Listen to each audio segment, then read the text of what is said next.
Oi, meus amados alunos do 7º ano, tudo bem com vocês? Espero que todos estejam bem, né? E na expectativa aí de um retorno logo, né, em breve. Mas enquanto isso não acontece, nós vamos continuando aqui com as nossas aulas remotas.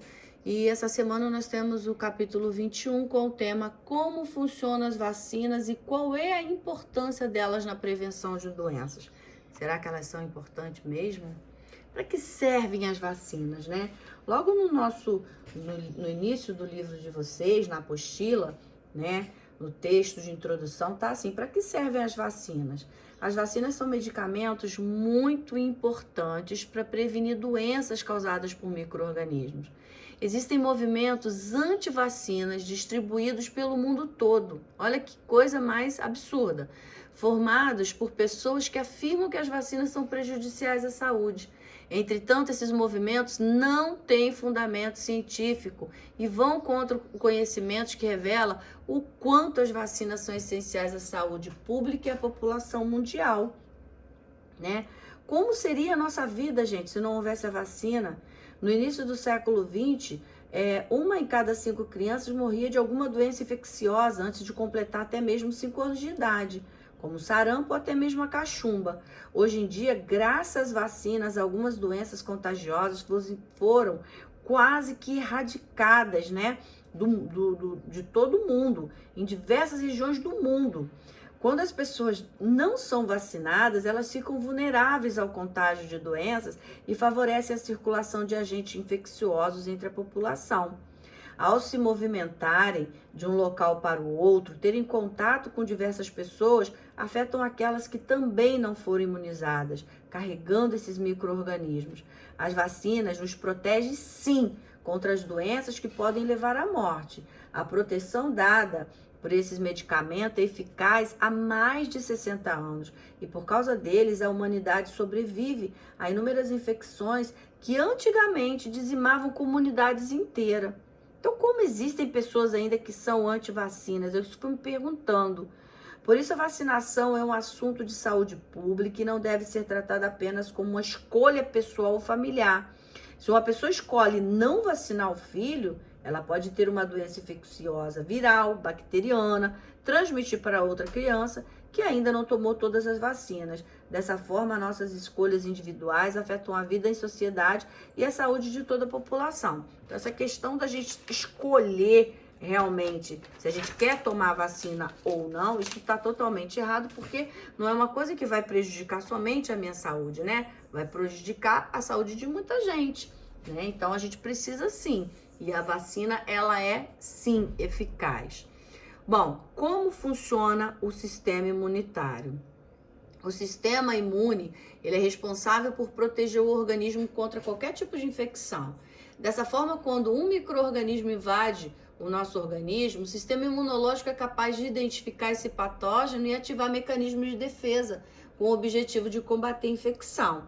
Então, é como se o nosso organismo, né, tivesse um exército, vamos dizer assim, um exército da salvação, que são os glóbulos brancos, também chamados de leucócitos, que são os responsáveis por produzir anticorpos para combater todos os agentes invasores, seja ele vírus, seja ele algum tipo de bactéria, seja ele algum tipo de toxina, seja ele alguma coisa relacionada a fungos. Então, quando entra algum patógeno no nosso organismo, é como se os nossos glóbulos brancos acendessem uma luzinha vermelha e dissessem um para o outro assim, né?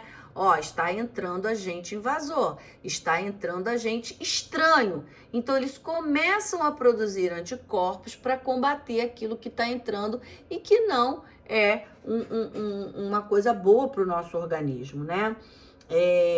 O sistema imunitário, ele faz a defesa do nosso organismo contra esses agentes invasores, que sim vão trazer problemas graves. Os órgãos, os tecidos, as células desse sistema atuam em conjunto para garantir a imunidade. As células do sangue produzidas lá na medula óssea são os principais responsáveis por esses mecanismos, que no caso é o que eu falei, os glóbulos brancos, também chamados de leucócitos, do tipo macrófagos e linfócitos, tá? Vamos seguir.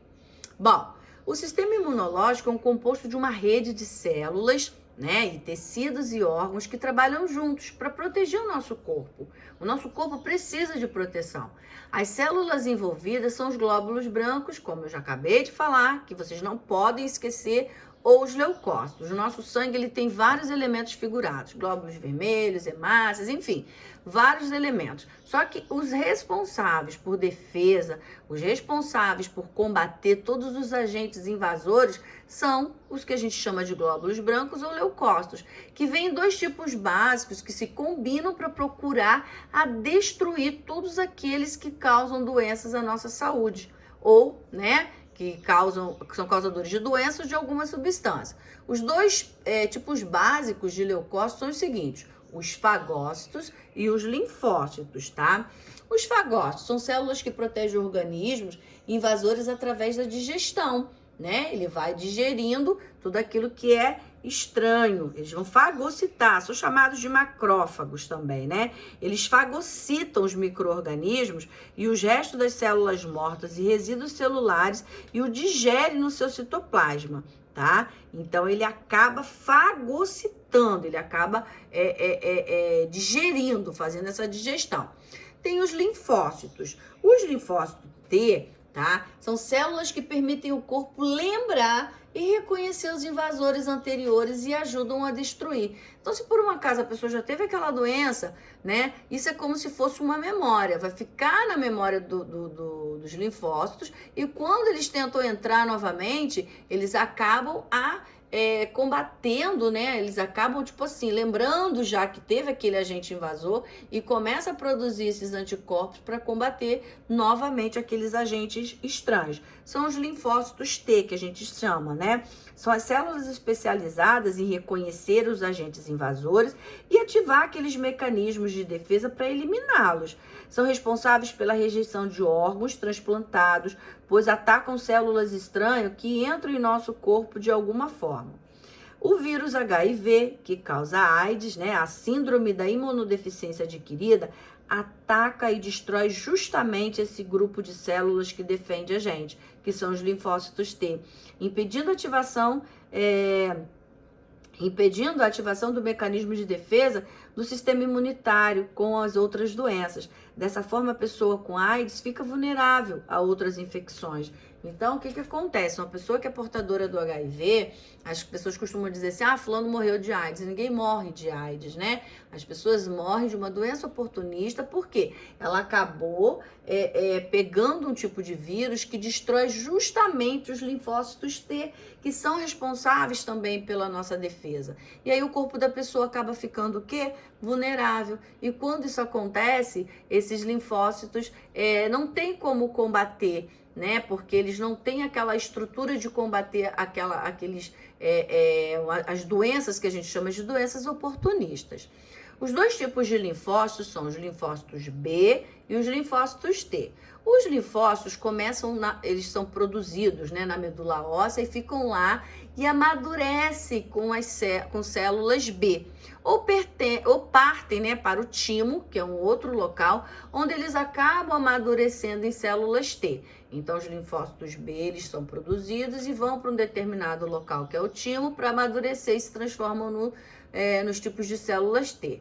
Os linfócitos B e linfócitos T têm funções distintas, diferentes. Os linfócitos B são como o corpo militar do sistema de inteligência, buscando seus alvos, né? Aqueles agentes que estão entrando para bloquear e noticiar para os linfócitos T. É como se um pegasse a informação e mandasse o comando para o outro. Ó, presta atenção, o que está entrando aí são vírus. Presta atenção, o que está entrando aí são bactérias, né? Então, os linfócitos B e linfócitos T, eles são diferentes. Cada um tem a sua função. Os B são como o corpo militar do sistema de inteligência, conforme eu já tinha falado, né? Ele busca os alvos, né? Tenta bloquear e notificar os linfócitos T o que está acontecendo. Aí as células T são como os soldados. Eles acabam destruindo os invasores que o sistema de inteligência identificou. Então, os linfócitos B eles identificam e os linfócitos T destrói, correto? Bom, os seres humanos, né, têm, na verdade, 3 tipos de imunidade. A imunidade inata, a imunidade adaptável ou também que a gente pode falar que são a imunidade adquirida e a imunidade passiva. Daqui a pouco a gente vai estar falando um pouquinho mais sobre elas. Deixa eu só voltar um pouquinho aqui para a gente falar um pouquinho dos linfócitos ainda, tá? Os linfócitos, gente, eles são formados lá na medula vermelha. Os linfócitos B se origina e amadurece na própria medula, e os linfócitos T amadurecem lá no timo, conforme eu já tinha falado e como tá aqui no slide, tá? Depois de maduro, os linfócitos T e B passam a circular na corrente sanguínea, eles ficam circulando depois que eles amadureceram, né? E armazenados temporariamente nos linfonodos, tonsilas e no baço, nesses 3 órgãos. Vocês podem até visualizar lá na página 200.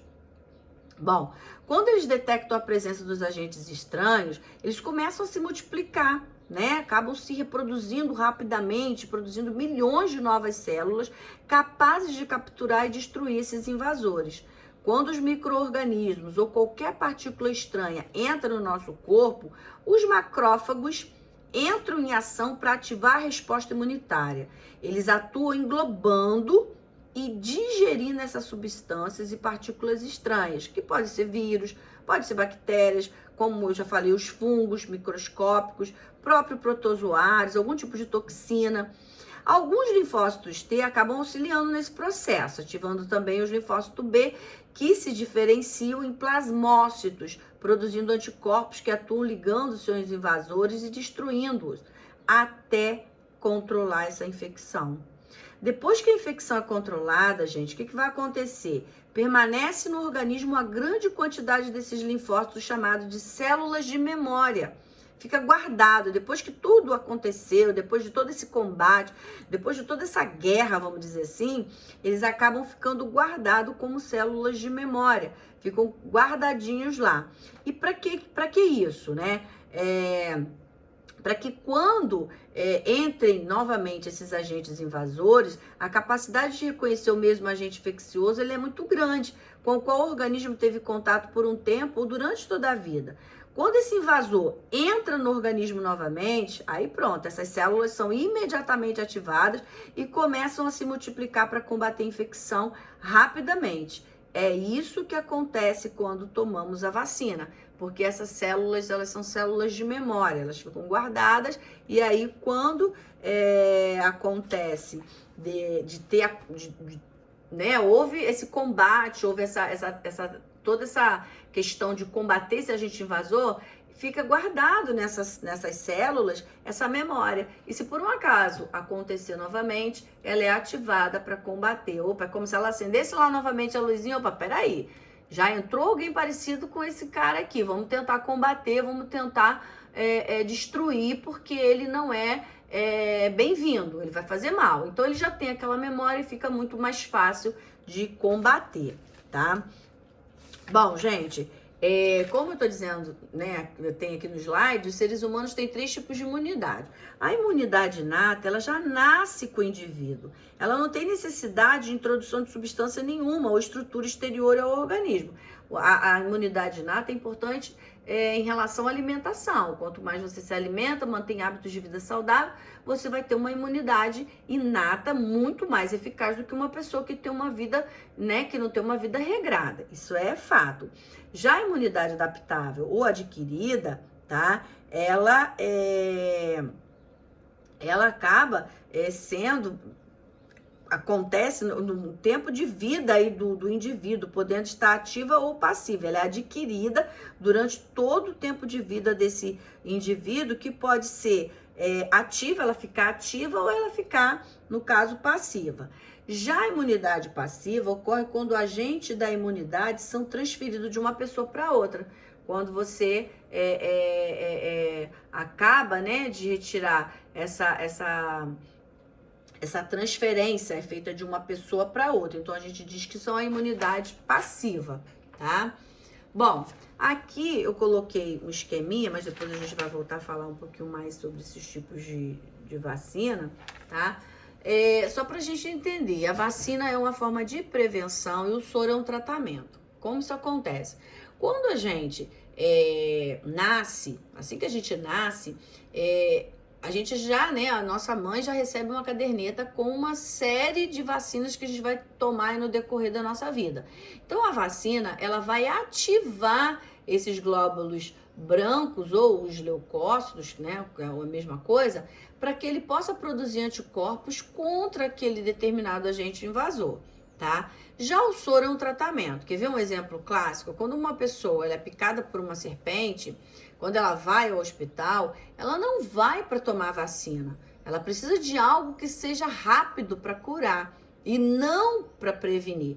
Então, se ela, por exemplo, foi picada pela cobra e ela vai até um posto de saúde e toma a vacina, o organismo dela precisa se preparar para produzir anticorpos contra aquela picada daquela serpente. Então, essa pessoa pode até morrer. Agora, o soro não, já é o medicamento pronto que vai ser introduzido na pessoa para que ela possa reagir, né, àquela toxina daquela serpente, ou seja lá de qual for a picada, ou seja lá qual for o micro-organismo causador daquela doença naquele instante. Agora, a vacina, quando ela é administrada, o organismo tem um tempo hábil para começar a produzir. Quando a gente toma, por exemplo, a vacina para gripe, o que é introduzido no nosso organismo? Né? São o próprio vírus vivo, morto, atenuado, ou parte de algum outro micro-organismo. No caso da gripe é isso, ou é o vírus morto ou vivo, ou atenuado, para que o nosso organismo possa produzir anticorpos para quando... E aí a gente pode ter reações. Às vezes a pessoa toma vacina e fica realmente doente. Aí fala assim, poxa, mas eu tomei para não ficar doente, tomei? Não. Primeiro você vai ficar doente. Você tem a reação de ficar doente, porque o seu organismo está produzindo anticorpos contra aquele tipo de gripe, contra aquele tipo de influenza, né? Gripe ou resfriado. E aí, quando a gripe ou resfriado ela chega no teu organismo, é sinal de que você tem anticorpos para se proteger. Então, a vacina é uma preparação para que no futuro você não venha ficar doente. Ou, se por acaso, as pessoas também têm uma ideia de que tomou a vacina, nunca vai ficar doente. Isso é errado. Ela tomou a vacina, a doença pode chegar sim, só que ela vai chegar mais branda, ela vai chegar mais, né, mais fraquinha, porque você já tem anticorpos, você já tem um exército preparado dentro do teu organismo para combater. Já o soro não. O soro, ele é aquela medicação que precisa ser ministrada imediatamente diante de uma situação. Picada de algum bicho peçonhento, enfim, é algo que precisa ser ministrado imediatamente. Bom, tanto a produção do soro quanto a vacina, tá? Geralmente são utilizados alguns animais para que isso possa ser produzido. E, geralmente utilizam vários animais, mas um dos animais que são bem utilizados são o cavalo, por ser animais de grande porte, enfim. Então, o que vai acontecer aqui no caso? Que a gente está falando da produção do soro, né? É feita geralmente através da hiperimunização, que são as sangrias de cavalo. Então, vai ser injetado nesses animais o próprio veneno, o antígeno do veneno, tá? E aí o que vai? Aqui no caso é o veneno da cobra, por exemplo. E aí o cavalo, ele vai começar rapidamente a produzir anticorpos contra aquilo que foi injetado nele, né? O anticorpos produzido pelo cavalo. E aí, depois de um determinado tempo, esse sangue é retirado e aí eles vão separar, né, as células sanguíneas que vão ser devolvidas para o animal e o anticorpos contra o veneno, que é a parte líquida, que é esse soro, que vai ser utilizado para produzir o soro, para quando as pessoas se, né, ferirem com algum tipo de serpente, poder ser utilizado. Então, o soro, ele é um tratamento, a vacina é uma prevenção, tá bom? Bom, o sistema imunológico, né? Órgãos do sistema imunológico. Nós temos aqui a linfa, que é o líquido resultante do extravasamento do plasma sanguíneo para o tecido, não possui hemácias, percorre o interior dos vasos sanguíneos. O timo é o órgão onde ocorre o amadurecimento dos linfócitos T. Lembra que é aqueles linfócitos que vão combater os agentes invasores. Os linfonodos, ele filtra a linfa, local de amadurecimento de leucócitos. E no D é o baço, né? Local onde os linfócitos são armazenados e maturados. A destruição das hemácias velhas, que é chamada de hemocaterese, e o armazenamento do sangue. Então, a gente está vendo aqui, né, o esquema, né? Aonde alguns locais daqui no organismo, o sistema imunológico, a gente tem adenoide, as tonsilas, o próprio timo, são algumas regiões, o baço, por onde que todos esses anticorpos, essa proteção, elas vão passar para ser produzidas e percorrer o nosso organismo numa forma de defesa. Tá aqui do lado também, eu botei um outro esqueminha, ó, órgãos linfóides primários e secundários, né? Aí tem o timo, baço, enfim, todos os órgãos que tá na esquerda, tá na direita também, tá bom? As vacinas, gente, a gente falou um pouquinho do soro, mas vamos voltar aqui para a vacina. São substâncias constituídas por agentes patogênicos. O que são agentes patogênicos? São agentes causadores de doenças, como vírus ou bactérias, que podem ser vivos ou mortos, ou seus derivados, algumas partículas, algumas toxinas que eles produzem.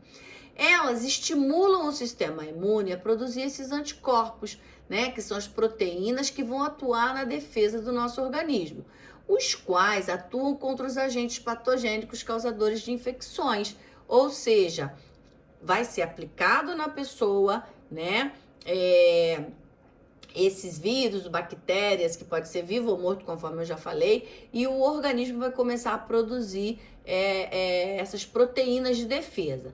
As vacinas são seguras, então as pessoas não precisam ter medo e causam poucas reações adversas, sendo essas geralmente leves e de curta duração. Trata-se da principal forma de prevenção de inúmeras doenças. Então a gente não precisa ficar preocupado achando, né, como a gente viu no início do texto da nossa apostila, as pessoas que têm medo e que não tomam vacina porque acham que não tem importância. Tem importância sim, e muito. Como agem as vacinas? Quando o indivíduo entra em contato pela primeira vez com um antígeno, que é uma substância estranha, o organismo inicia a produção de anticorpos para combatê-lo. No entanto, esse processo é demorado e o indivíduo acaba por desenvolver a doença causada por aquele antígeno. Ele acaba, né, de uma certa forma, ficando realmente doente. Quando o indivíduo entra em contato pela primeira vez com esse antígeno, essa substância estranha, ele acaba produzindo e logo em seguida ele começa a combater. No entanto, esse processo ele demora, né? Só que numa segunda etapa, o organismo já tem aquelas células de memória, conforme eu já falei para vocês, que vai lembrar e vai acabar combatendo de uma forma mais eficaz esses agentes invasores. As vacinas atuam por meio do desenvolvimento da chamada memória imunológica. A introdução do agente patogênico, morto ou enfraquecido, ou seus derivados no organismo, estimula esse sistema imune e produz anticorpos. Futuramente, quando o indivíduo infectar-se com aquele agente novamente, o organismo produzirá uma resposta imunológica rápida, de forma mais rápida para destruí-la, porque ele já teve. Então, é o que eu chamo, o que a gente chama de memória, das células de memória. Tá bom? Antes da gente falar dos exercícios, eu gostaria aqui de ler rapidinho a importância do Oswaldo Cruz. Quem é esse homem? Meu Deus, tão importante, né? A importância de Oswaldo Cruz para a vacinação no Brasil. Oswaldo Gonçalves Cruz era médico e cientista que estudava o mecanismo de infecções causada por micro-organismos e a influência do saneamento básico na prevenção de certas doenças. Em 1903, ele começou uma campanha de combate às principais doenças que acometiam a população do Rio de Janeiro: varíola, febre amarela, peste bubônica. Em poucos meses, os casos de peste bubônica diminuíram com o extermínio dos ratos, cujas pulgas transmitiam a doença. Ele implantou medidas sanitárias e tentou promover a vacinação obrigatória da população contra a varíola. Em 1907, a febre amarela foi erradicada no Rio de Janeiro. Então, assim, Oswaldo Cruz, ele simplesmente impôs que as pessoas precisavam se vacinar e muitas doenças acabaram sendo erradicadas graças à ação dele ali forte, o punho forte de combater essas doenças. E muitas outras doenças que hoje existe, a gente sabe que estão em estudo várias vacinas aí, inclusive até contra o Covid mesmo, são testes finais que estão fazendo e que, se Deus quiser, vai estar pronta em breve para a gente poder sair dessa pandemia. Mas é preciso fazer essa vacina, é preciso produzir essa vacina para que possa combater esse mal maior que é a Covid, tá bom? Enquanto não tem a vacina, vamos continuar em casa, sem aglomerações, continuando com as nossas aulas online. Até o momento, a gente já sabe que a coisa está mais tranquila, mas a gente sabe que está melhorando, tá bom? Espero que vocês tenham gostado. Desculpe alguma falha, às vezes a gente acaba gaguejando um pouquinho, porque a gente quer falar muita coisa e o tempo não é tão grande assim, tá bom? Um grande beijo, fiquem com Deus, faça suas tarefas, faça a leitura e sublinhe o livro e procurem anotar aquilo que você não entendeu, né? E depois a gente vai tirar dúvida nas nossas videoconferências. Um grande beijo e até a próxima.